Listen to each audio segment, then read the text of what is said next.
If you're a beginner and you don't have a lot of money and you've been wanting to get into real estate investing, so today we're gonna show you how you can invest in real estate with very little money at the beginning. We got our friend Thach Nguyen here. He's a friend and a student from Springboard, and we're gonna show you how he actually house hacked this property, okay? We're gonna break down the number. We're gonna break down how he got the loan on this property, and we're gonna show you what he's gonna do to this property so you guys can see exactly how he did it and all the numbers so you can do it yourself. All right, Thach, let's start from the beginning. Let's talk to the viewer and tell them, you know, when did you buy this property? How did you find the property? And then what you paid for this property so they understand. Yeah, so I contacted the seller back in December, and I got it from cold calling. So I cold called him and I asked him if he wanted to sell his property. And he said yes, he does. And he wants to do it off market too. So that's how I got the deal. Explain to people, what do you mean by off market versus like an MLS? And how did you find this guy's contact? Yeah, so the difference between off market and on market is that if something's on the market, it's on the MLS, so there's millions of people that can look at the property all at once. Whereas something that's off market, it's just you and the seller, and you negotiate directly with each other. How'd you find the man's contact? Yeah, so I'm a real estate agent, and so I have access to property records. So I found the owner of this property, and I skip traced him to get his phone number. Now, if you're not a realtor, right, there is service out there and software where you can find homes that need work like this, and you can actually skip trace it, meaning you can find their contact and you can call them too. You don't have to be a realtor to actually find these type of property. And we teach that a lot in our program. All right, so you found the owner, it's off market. How much did you pay for this property? I paid $390. All right, so explain to the people, why did the owner decide to sell? What was his motivation why he was selling? Yeah, he wanted to sell it quickly because he was getting really old and his health was declining. And also he wanted to move back to Las Vegas with his daughter. And so he told me, if you can get me this number and sell it this quickly, then I'll sell it for you for that price. And he also didn't want to go through the process of putting it on the market because he didn't want a lot of people to walk through the property because he knew it was in bad condition. Now you got an idea, basically how he found the property, you know, how much he paid for the property. Now what we're gonna do is we're gonna go inside and we're gonna show you basically exactly how he is gonna remodel this property and how much it costs to remodel the property and the type of loan that he actually did on this, how much money he put down, so you guys can see the whole entire picture. So let's go inside. Okay, we're inside. Let's walk through the property. As we walk through, explain how this thing used to look like as we walk through. So what is this room and how did this thing look like when you first bought the property? Yeah, so when I first went into the property, there was like furniture, clothes, stuff everywhere. So it was kind of a hoarder home. And then there was a lot of roof damage because they haven't replaced the roof in over like 20, 30 years. So there was like holes throughout, all the paint was chipped, you know, the windows were cracked. So I pretty much had to renovate everything. Nice. What is this room gonna be? So this is gonna be the living room. Awesome. So as we walk back here, this is, I'm assuming, one in the bedroom? Yeah. Nice. This is the bedroom, one of the bedrooms. And this is gonna be another bedroom here? Yeah, second bedroom. This is the first bathroom right here. Okay.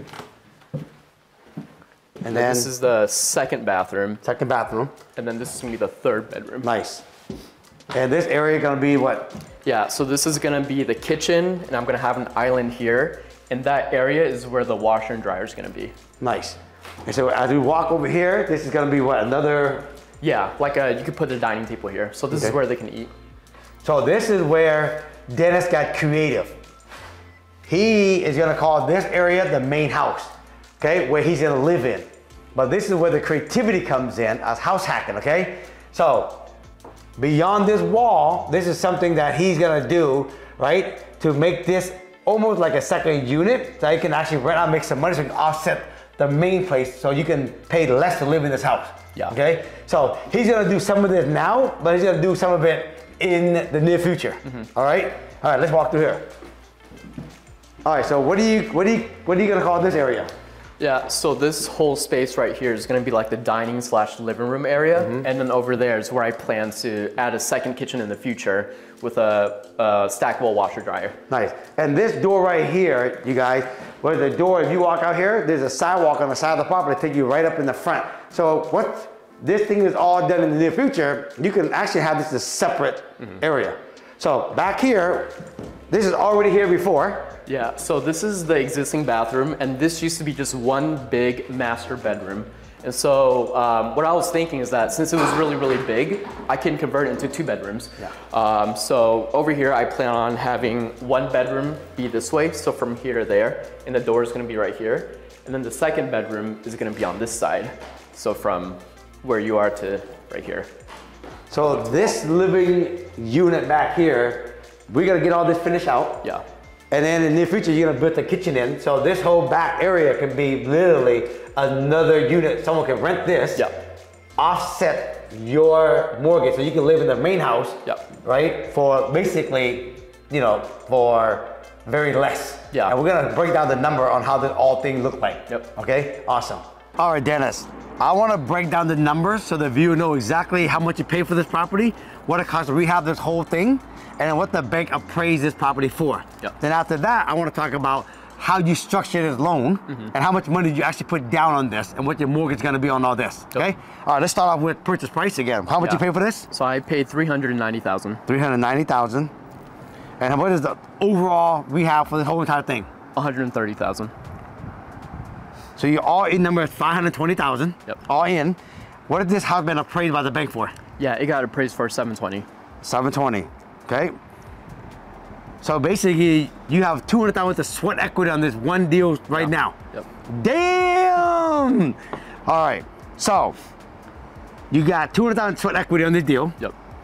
And the house been appraised for $720. We want to explain to them how it got appraised before the house is done.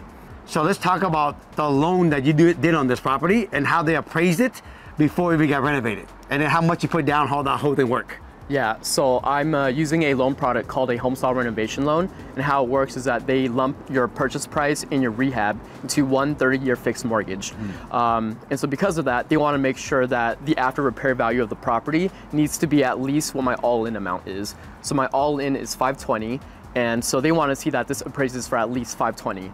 But when the bank came and did their official appraisal, it appraised at $720. So that's how I built in the extra $200,000 of equity. Yeah, and the lender's probably real happy to hear, damn, this thing got appraised for, you know, 200 grand more than what I'm lending this guy. Yeah, yeah. Nice. So if you're already at 520, how much did you have to put down out of pocket to buy this property and close on it? Yeah, so because I'm owner occupying the property, I only had to put down 5% of the 520, and I had to pay extra closing costs. So my all-in was $40,000. All in. So 5% of 520 is about $27,000, and a bunch of other closing cost fee. You came out of pocket all in 40 grand. Yeah, all in. 40,000. That's all you have to put down. Okay, 40,000. 5%, folks, of 520. Okay, so now let's talk about rent and your monthly mortgage and all that kind of stuff. So, what is your mortgage on this property? Principal, interest, property tax, everything. Yeah, so everything all together, my mortgage amount is $4,300 a month. $4,300. Okay.